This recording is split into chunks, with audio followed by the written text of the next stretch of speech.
Oke. Assalamualaikum warahmatullahi wabarakatuh. Ketemu lagi dengan pembelajaran jarak jauh SMP Negeri 7 Kota Cirebon. Kali ini dengan mata pelajaran IPA kelas 8. Perkenalkan, nama Ibu adalah Ibu Mul Hayati. Kita bertemu lagi ya. Alhamdulillah kita pernah ketemu di mata pelajaran IPA juga dengan materi, kalau tidak salah itu kemarin materi tekanan. Nah, sekarang kita melanjutkan ke materi berikutnya. Oke, sebelum belajar, alangkah baiknya kita semua terlebih dahulu membacakan doa. Kita awali doa dengan pembacaan Bismillahirrahmanirrahim. Oke, siap? Siap ya?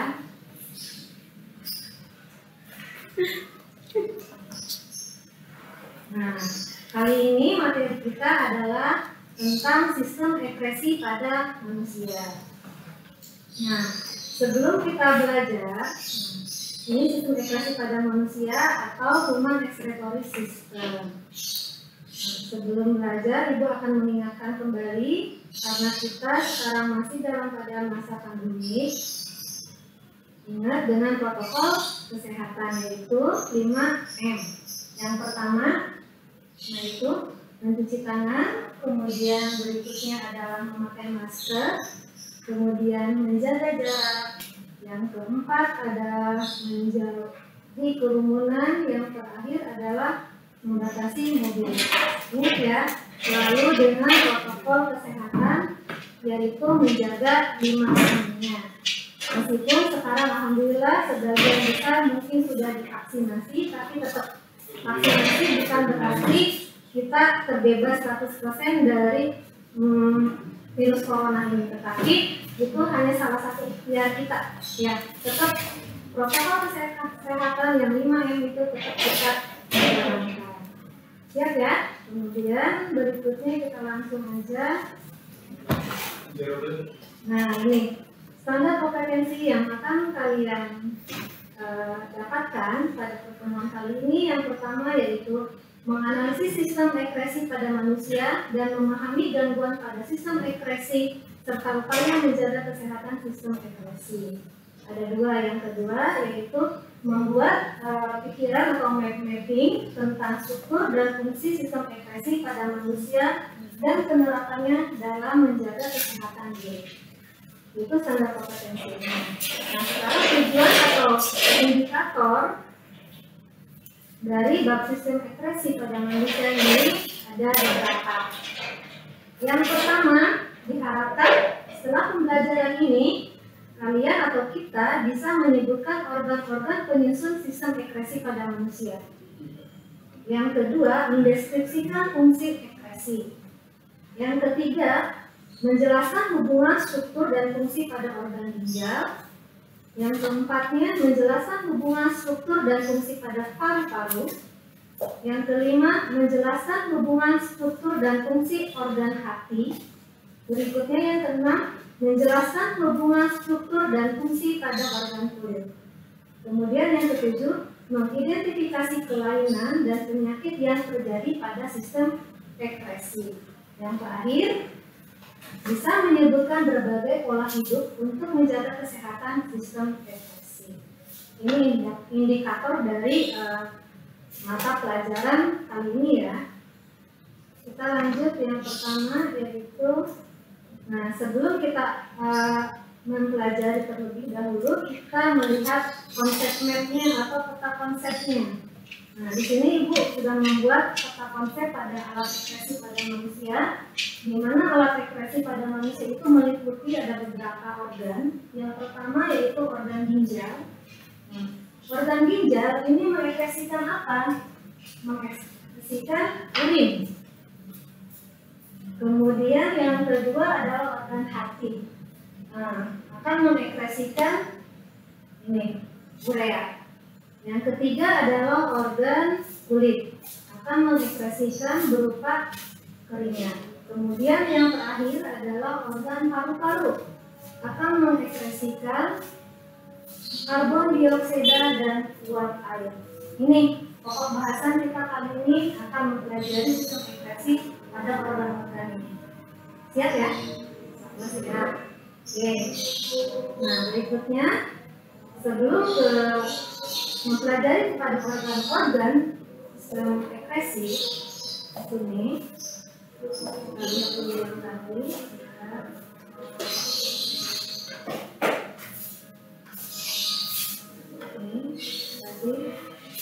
ini ya. Nah, di sini sistem ekskresi kita lihat ini ada sekelompok sampah ya. Sampah dan ekskresi apa sih hubungannya? Ada hubungannya tadi ketika kita ibaratkan ada setumpukan sampah, di tong sampah. Ini kalau terus kita isi sampah, lama-lama kalau tidak dibuang atau tidak diangkut oleh petugas kebersihan, itu sampahnya lama-lama akan menumpuk, terus tampak jorok, kemudian berbau ya. Nah, kalau berbau ini di sini pasti akan mengundang para pembawa penyakit. Nah, berarti harus diapain si sampah tadi? Harus dibuang. Begitupun dengan tubuh kita. Nah, sekarang kita akan mempelajari tentang sistem ekskresi. Pengertiannya yaitu tadi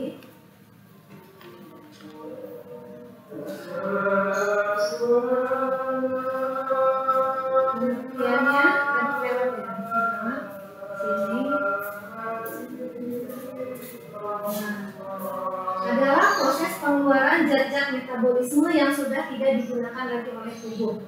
Sisa metabolisme ini berupa apa? Yaitu senyawa-senyawa yang bersifat toksik atau racun. Ya. Nah, kemudian tentunya harus dibuang. Nah, contohnya bisa berupa apa tadi? Berupa keringat, berupa zat yang sudah tidak diperlukan oleh tubuh kita. Seperti ini urin, ya. Itu pengertiannya. Berikutnya kita akan membahas satu-satu organ pada sistem ekskresi. Ini sistem ekskresi pada manusia tadi disebutkan ya. Yang pertama ini adalah ginjal, kemudian apa? Kemudian kulit, kemudian hati, kemudian paru-paru. Oke, berikutnya adalah pertama ginjal. Sebelum kita menelaah tentang fungsi dan cara kerja dari ginjal, alangkah baiknya kita memahami bagian-bagian ginjal itu sendiri. Nah, di sini Ibu sudah membuat gambaran tentang ginjal. Ini apabila ginjal kita potong iris belah dua secara vertikal ya seperti ini. Nah, pertama adalah korteks. Nah, korteks itu di sini kulitnya keluar. Kalau kalian bisa lihat, ini yang berupa pink ya, warnanya muda di luar. Ini adalah korteks. Apa sih korteks itu? Ini adalah bagian kedua ginjal. Bagian ginjal yang satu ini adalah tempat di mana ginjal nanti akan memproduksi urin. Akan kita pelajari berikutnya. Gitu ya. Nah, kemudian yang kedua adalah medula. Mana medula? Nah, di sini. Ini medula. Sini medula. Ini medula ya. Medula itu apa? Medula merupakan jaringan ginjal yang halus. Nanti akan kita bahas medula itu apa dalamnya seperti apa. Nah, bagian ini terdiri dari lengkung emblem serta piramida ginjal, yaitu struktur kecil yang berisi nekron dan tubulus. Nah, tubulus ini apa? Tubulus inilah yang nanti berfungsi untuk mengangkut cairan yang masuk dan mengeluarkan urin dari ginjal. Seperti itu. Nah, berikutnya lanjutan bagian ginjal. Tadi sudah korteks, medula, sekarang ke pelvis. Pelvis ginjal yang mana? Yang ini, yang seperti coklat sumsum ini. Nah, ini pelvis yang di tengah. Jadi tadi terluar itu korteks ya, kemudian medula, kemudian ini pelvis. Pelvis ginjal adalah bagian berbentuk sorong di bagian paling dalam dari ginjal. Bagian ginjal ini berfungsi sebagai jalur untuk cairan dalam perjalanan ke kandung kemih, ke ureter nanti ya. Kemudian berikutnya adalah arteri ginjal. Arteri ginjal ini ada dua ya, arteri ginjal di sini nih yang berwarna merah.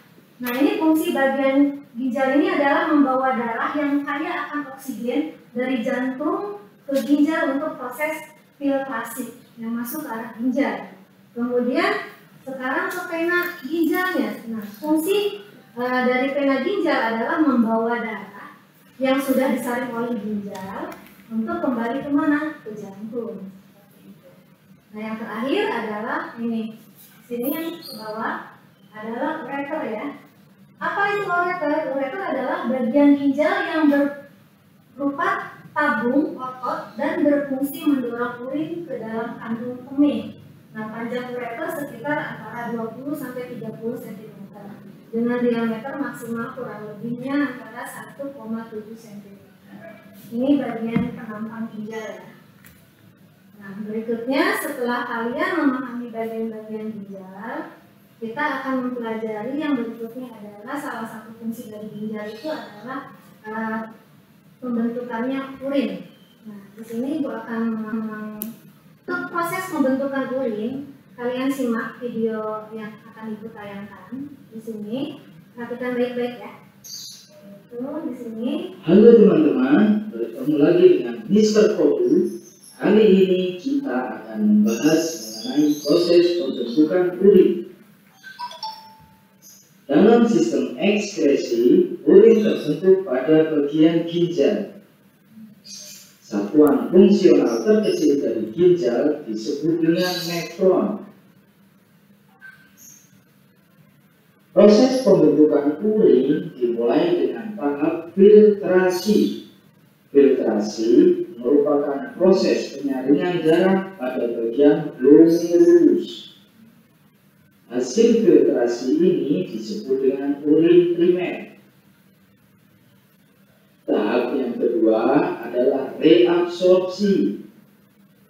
Reabsorpsi adalah proses penyerapan kembali zat-zat yang masih diperlukan oleh tubuh, seperti air, glukosa, asam amino, ion natrium, kalium, kalsium, klorida, dan HbO4. Reabsorpsi terjadi pada bagian tubulus contortus proximal dan lentung Henle. Hasil reabsorpsi tersebut disebut dengan urin sekunder. Tahap yang ketiga adalah augmentasi. Augmentasi merupakan proses pengumpulan urin dimulai dari bagian tubulus contortus distal dan tubulus collectivus. Hasil dari augmentasi disebut dengan urin sesungguhnya. Urin sesungguhnya mengandung ion H+, K+, NH3, kreatin, dan air. Berikut Mr. Kobu sajikan contoh soal mengenai proses pembentukan urin. Mari kita simak baik-baik ya. Perhatikan gambar berikut.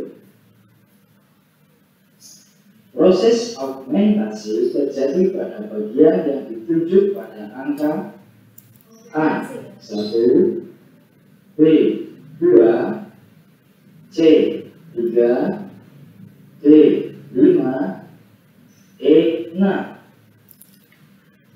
Pembahasannya adalah sebagai berikut. Perhatikan gambar soal. Bagian nomor 1 adalah lentung Henle. Nomor 2 adalah tubulus collectivus. Nomor 3 tubulus contortus distal. Nomor 4 kapsula Bowman. Nomor 5 glomerulus. Nomor 6 tubulus contortus proximal. Augmentasi atau pengumpulan terjadi pada bagian tubulus contortus distal dan juga di saluran pengumpul atau tubulus collectivus. Berdasarkan pilihan jawaban yang ada, tubulus contortus distal ditunjukkan oleh angka 3. Maka pilihan jawaban yang benar adalah C. Oke, paham ya? Nah, di sini ada nama bagian. Tadi kalau misalnya pertanyaannya proses filtrasi bukan augmentasi, berarti ada di nomor berapa? Filtrasi ada di mana? Iya, ada di mana? Ada di glomerulus, itu yang nomor berapa? Ini nomor 5. Ya, Proses reabsorpsi ada di mana? Oke, ada di tubulus contractus proximal. Berarti nomor berapa? Oke, nomor 6. Nah, itu ya. Nah, Ibu harap kalian bisa memahami tentang proses pembentukan urin. Kita lanjutkan ya. Nah, berarti kita bisa simpulkan di sini bahwa proses pembentukan urin itu ada 3 tahap. Pertama filtrasi, kemudian reabsorpsi, kemudian augmentasi. Filtrasi tempatnya ada di bagian maturi, yaitu ada glomerulus dan kapsul Bowman. Hasilnya yaitu urin primer atau filtrat glomerulus. Kemudian fase berikutnya yaitu reabsorpsi. Terjadinya di mana? Di tubulus contractus proximal. Hasilnya yang dibentukkan adalah urin sekunder. Kemudian yang terakhir adalah augmentasi. Terjadinya di tubulus contractus distal. Nah, hasilnya adalah urin yang sesungguhnya. Seperti itu. Oke, tadi ginjal ya. Kemudian kita ke organ ekskresi berikutnya, yaitu yang kedua kulit. Kulit yaitu atau bahasa latinnya integumen adalah organ yang mengekspresikan zat-zat sisa melalui keringat.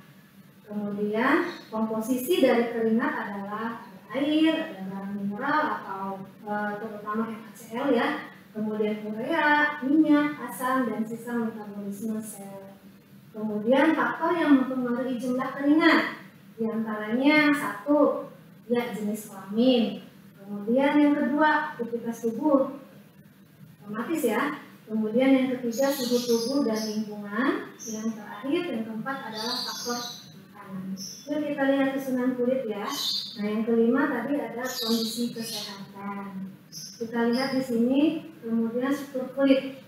Di sini ada A, B, C. Kita lihat yang A itu apa namanya? Yang A adalah ini yang keluar itu adalah epidermis. Kemudian yang B di sini yang tengah ini namanya endodermis. Kemudian yang C sini hipodermis, ini bagian paling dalam ya. Kemudian yang berikutnya adalah D, bisa ya, pori-pori. Kemudian yang E adalah apa? Dia pembuluh kapiler darah. Kemudian berikutnya yang F adalah kelenjar apa? Oke, kelenjar keringat. Nah di sini yang G adalah kelenjar minyak. Sini yang G yang ini. Yang terakhir pasti kita tahu adalah rambut. Itu struktur kulit ya. Kemudian kita lanjut ke organ ekskresi berikutnya yaitu hepar atau hati. Di sini Ibu ada gambar, ini hati, ada ini sebelah kanan ini ya. Di sini ada kantung ketiga. Jadi kalau kalian, aduh hatiku sakit, bukan di sini tapi di mana? Sini. Kalau di sini apa? Iya, di sini jantung. Hati adalah di sini di perut bagian kanan. Nah, hati atau hepar adalah organ yang mengekskresikan zat-zat sisa melalui cairan empedu, di mana cairan empedu dihasilkan oleh hati dan disimpan dalam kantong empedu. Komposisinya apa aja? Yaitu ada air, garam mineral, asam empedu, fosfolipid, kolesterol, dan pigmen empedu atau bilirubin. Nah, fungsinya untuk apa cairan empedu itu? Yang pertama ya ini sangat urgen sekali untuk mengemulsikan lemak.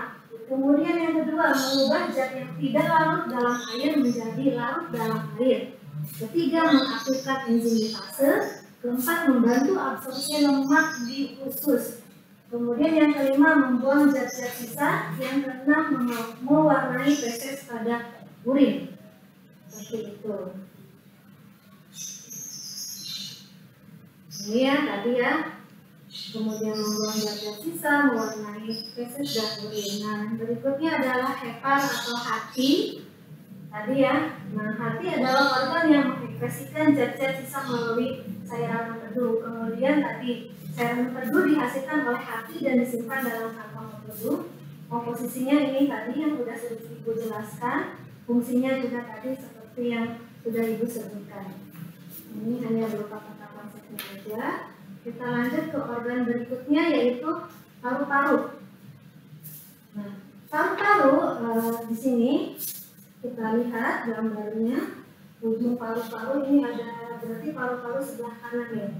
Ini ada di zoom, dalamnya ada alveolus untuk pertukaran. Sudah dipelajari pada proses pernapasan ya kemarin bab sebelumnya. Nah, di sini selain sebagai alat pernapasan, paru-paru juga berfungsi sebagai alat ekskresi. Kenapa? Karena ada zat yang dikeluarkan paru-paru adalah karbon dioksida atau CO2 dan uap air yang dihasilkan dari proses pernapasan. Nah, tugas paru-paru adalah mengeluarkan karbon dioksida atau CO2 dan uap air H2O yang sudah tidak diperlukan atau tidak digunakan lagi oleh tubuh kita. Nah, jika tidak dikeluarkan, zat-zat tersebut akan menjadi toksik atau racun untuk tubuh kita. Itu paru-paru terakhir ya. Nah, sekarang ini lihat ke sini. Ini penyakit yang disebabkan akibat kerusakan fungsi organ ekskresi. Yang pertama adalah kelainan gangguan pada ginjal. Di sini lihat apa? Ada batu ginjal. Di sini ada batu ginjal. Nah, di sini ada batu-batu ginjal. Nah, pengendapan garam kalsium di dalam rongga ginjal atau kandung kemih penyebabnya terlalu banyak mengkonsumsi garam mineral dan terlalu sedikit mengkonsumsi air. Jadi kalian harus banyak minum air putih ya, minimal 8 gelas atau 8 liter ya sehari.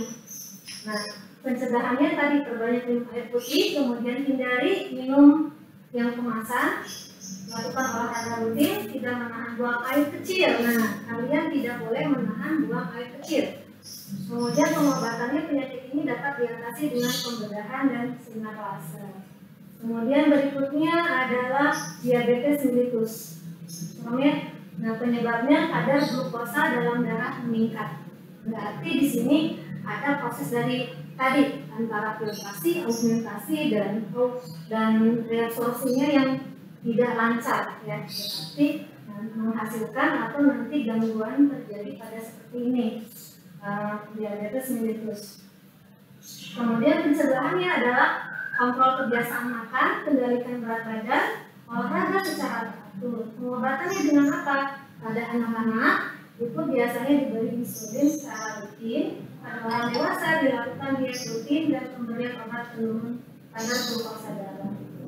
Kemudian berikutnya adalah nefritis. Apa itu nefritis?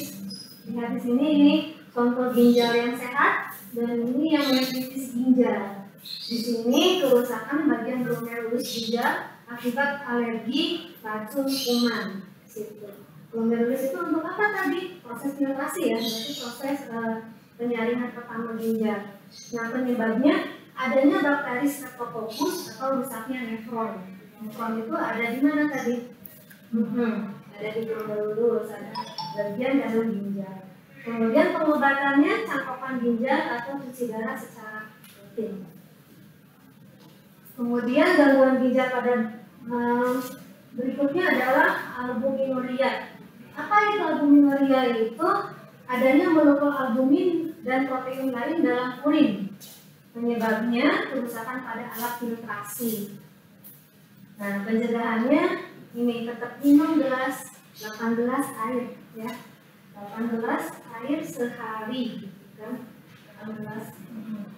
Tidak mengkonsumsi hanya salah satu zat gizi saja secara berlebihan, harus seimbang. Kemudian gangguan pada hati. Nah, di sini contoh ada hati sehat, di sini ada sirosis atau kanker hati atau hepatoma seperti itu. Fungsi hati sudah sangat terganggu akibat banyaknya jaringan ikat di dalam hati. Penyebabnya terjadi karena virus hepatitis B dan C, karena penyakit lain. Penyembuhannya, sirosis tidak dapat disembuhkan pengobatan, dilakukan untuk mengobati komplikasi. Ini sudah akut sekali. Biasanya kalau hati itu jarang ya, biasanya hepatitis B, hepatitis C. Kalau sudah akut berarti nanti ke hepatoma atau sirosis atau terjadi karena hati. Kemudian, nah ini organ yang terakhir, paru-paru, gangguan paru-paru. Ibu ambil salah satunya adalah TBC atau tuberkulosis. Ini lihat paru-paru normal warnanya pink. Ini salah satu contoh paru-paru yang sudah terkena penyakit TBC. Kemudian yang terakhir adalah gangguan pada kulit. Banyak sekali, itu cuma sampai salah satu. Contohnya adalah penyakit alergi, bisa terhadap salah satu jenis makanan atau udara ataupun salah satu obat-obatan. Itu adalah salah satu dari penyakit organ ekskresi. Nah, untuk pencegahannya seperti apa? Terakhir, untuk cara mencegah menjaga kesehatan sistem ekskresi, yang pertama ini apa? Sering meminum air putih. Kemudian yang kedua, membatasi konsumsi garam atau tidak berlebihan, ya, diet NaCl. Kemudian yang terakhir, tidak sering membuang atau menahan buang air kecil. Nah, kalian jangan dianggap sepele, tapi ini sangat fatal akibatnya. Ya, tadi banyak sekali gangguan akibat seringnya menahan buang air kecil, sangat berbahaya. Jadi kalau di kelas misalnya sedang belajar atau apa nggak apa-apa, ya, jangan ditahan. Kemudian pola hidup sehat, kemudian membersihkan tempat keluarnya urin, ya. Nah, kemudian membersihkan wajah secara teratur, kemudian menggunakan pakaian yang menyerap keringat dan longgar. Itu ya. Nah, Ibu harap dengan kalian mengamati tadi dari berbagai macam organ-organ ekskresi pada manusia, kemudian fungsinya, bagian-bagiannya, kemudian penyakit akibat kalau ada gangguan pada organ ekskresi. Nah, kemudian yang terakhir, kalian harus bisa cara mencegahnya atau menjaga organ ekskresi kita, ya, seperti itu. Oke, selesai ya. Oke, kita akhiri nih di sini. Nanti latihan atau tugas akan Ibu upload di learning, cuma 5 soal bisa. Seperti itu. Semoga kalian paham. Oke, sebelumnya Ibu minta maaf apabila ada kekurangannya. Oke, Ibu akhiri. Wassalamualaikum warahmatullahi wabarakatuh.